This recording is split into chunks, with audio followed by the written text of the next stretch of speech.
Hey loves, welcome back to my channel. If you are new here, my name is Faith, and today guys I'll be checking out arrogant student snaps at Dinesh the Souza and watch how he responds. And you guys, I'm super excited for this. If you're yet to subscribe to this channel, please consider subscribing, give this video a massive thumbs up, comment, share, and all that good stuff. And without much ado, let's see what this video is all about.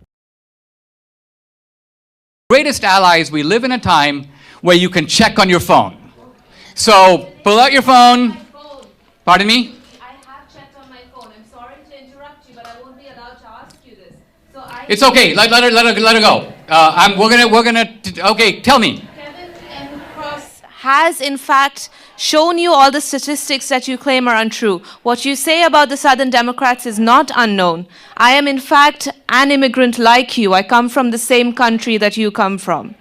And I am not here to debate Democrat versus Republican. I am simply disappointed because you are producing facts that are simply not true. Name one. And you are not a historian. For example, the party realignment. You should just go check your own Twitter page. This has been... Believe me, I have. Yes, so have I.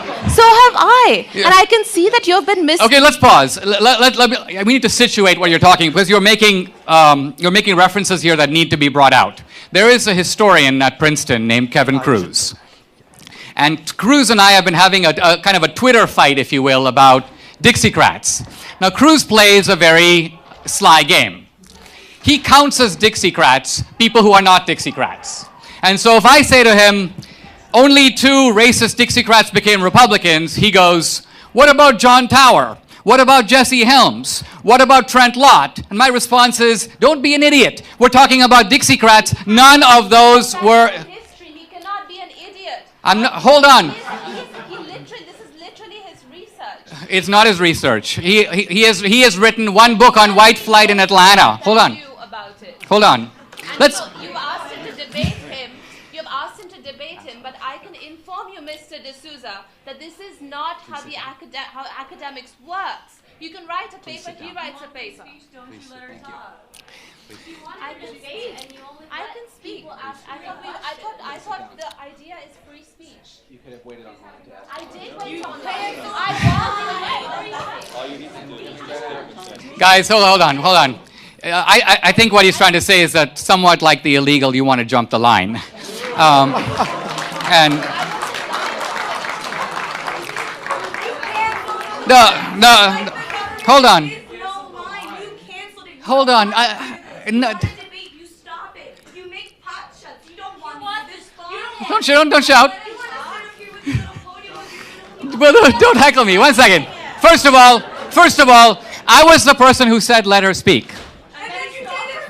No, I didn't cut her off.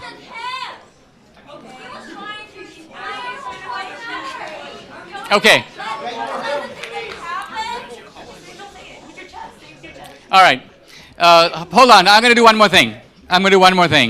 And that is there anybody who's in the audience that wants to ask me a question about the posters on the campus? Because if they do, I'm happy to directly address. I obviously can't address. There was a kind of a blizzard of things out there. Some of them actually not even said by me. But nevertheless, if anyone wants to take a shot, I think it's kind of a nice way to close the evening. If one person wants to ask a question related to, oh, this guy, okay, he's ready, and we'll pick him as a representative of the resistance. Okay, go for it. I just want to ask you a question. Go for it. About you worked for the Reagan administration, obviously, for a while. I want to read you a quote from your former boss. It says, talking about immigrants in speech, they brought with them courage, ambition, and the values of family, neighborhood, work, peace, and freedom. And then he goes on to talk about how immigrants are making this country great, and then he says make America great again. I'm wondering what your own former boss would say about you now. So the question is, quoting Reagan, my hero, and a lot of the reason I became a conservative, about how immigrants are entrepreneurial, hardworking, pro-family, and the question, and I just want to excavate the buried assumption of the question. how disappointed your former boss would be in you now. Now, I would submit that nobody would ask a question like that who actually was listening to what I said tonight. I actually believe that immigrants are hardworking, industrious, entrepreneurial. I said I would like to see the number of legal immigrants in this country increased. I would like to see our immigration policy modified to take far more of those kinds of immigrants. My position on immigration is thoroughly and completely Reaganite. Now, what gets me is when I hear things that revolt against what I know and also against common sense. And so there are things that people will sometimes say, like, immigrants created this country and built this country. True, but only partially true, because that distinction confuses actually two groups that are not the same: immigrants and settlers. Settlers. Colonizers, if you will. Colonizers. Okay, let's call them colonizers. Colonizers. Here's the important thing. Colonizers create... Genocide. Why are you shouting? Don't... Hold on. It's not... We can have a whole debate on that. But let me address your point.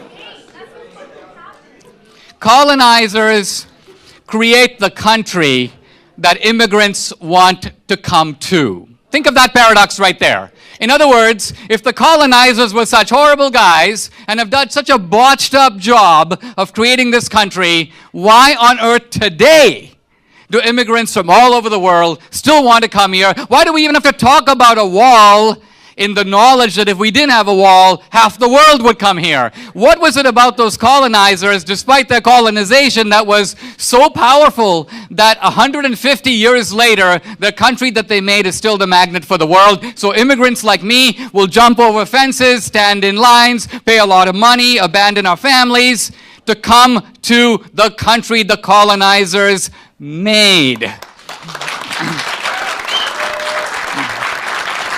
Now,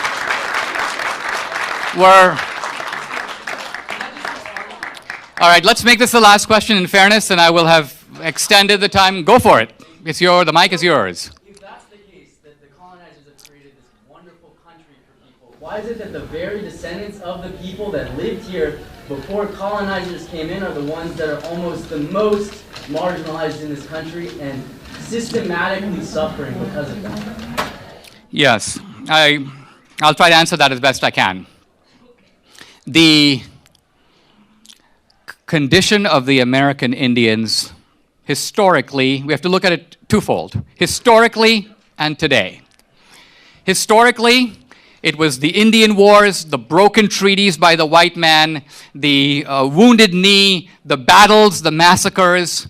It was also a plethora of diseases that spread through the Indian population brought by the white man, and that decimated the American Indian population. It was also, intentionally introduced, right? That's not true. There's a debate about Jeffrey Amherst, and there's a controversial episode there. But look, diseases, there's a book I recommend to you by the historian William McNeill. It's called Plagues and Peoples. It talks about how massive populations have been decimated historically by diseases brought by outsiders. For example, the Black Plague in Europe killed 1/3 of the entire continent, brought from Asia, unintentionally. Now, I'm not going to say that's genocide, because genocide implies a deliberate intention to exterminate an entire population. That's why the use of the term genocide is very irresponsible on your part in this case. You don't think so? You think, and I'm going to ask you now for your evidence, that there was a conscious intention to wipe out the Indians as a people. Chapter and verse. Let's hear it. So, what do you say about the very thing that this institution was initially founded on, about essentially whitewashing the Native Americans? And then that was, of course, abandoned, but all of these things. But what do you say about the foundational thing for Indian schools that were created, and then there were things about headhunting Indians and prizes for that money? It was a clear incentivization by both the U.S. government and just by people to be able to take over the property, the land, the things that people had here before the colonizers came. So Eliezer Wheelock leaves Yale and comes up here into the woods of New Hampshire to set up a college to Christianize and educate the native Indians. Are you saying that he wanted to exterminate them? I think that that's a questionable. It's based in something else. So it has to do with understanding culture and whether or not you can actually help someone by Christianizing them. Right, but pause for a moment because see, part of education is making distinctions, right? Let's say I believe as a Christian that your life would be infinitely better than it is if you became a Christian. And in that sincere belief, I read the Bible to you and I start proselytizing you. I'm not Adolf Hitler. You may not go for it. You may think that I'm conning you. Wow, you guys, that was such a beautiful debate right there. I agree with everything the Souza said concerning immigrants, because immigrants seems to be more hardworking than the regular Americans. Let me know what you guys think about this. Do you think he's right or he's wrong? Let me know your thoughts on this one, because this student, they seems to be very, very confused, and I love the fact that he really said them straight. And I had fun reacting to this video. If you guys totally enjoyed watching, give this video a massive thumbs up, comment, share, and all that good stuff. And I'll see you guys in my next one. Bye guys.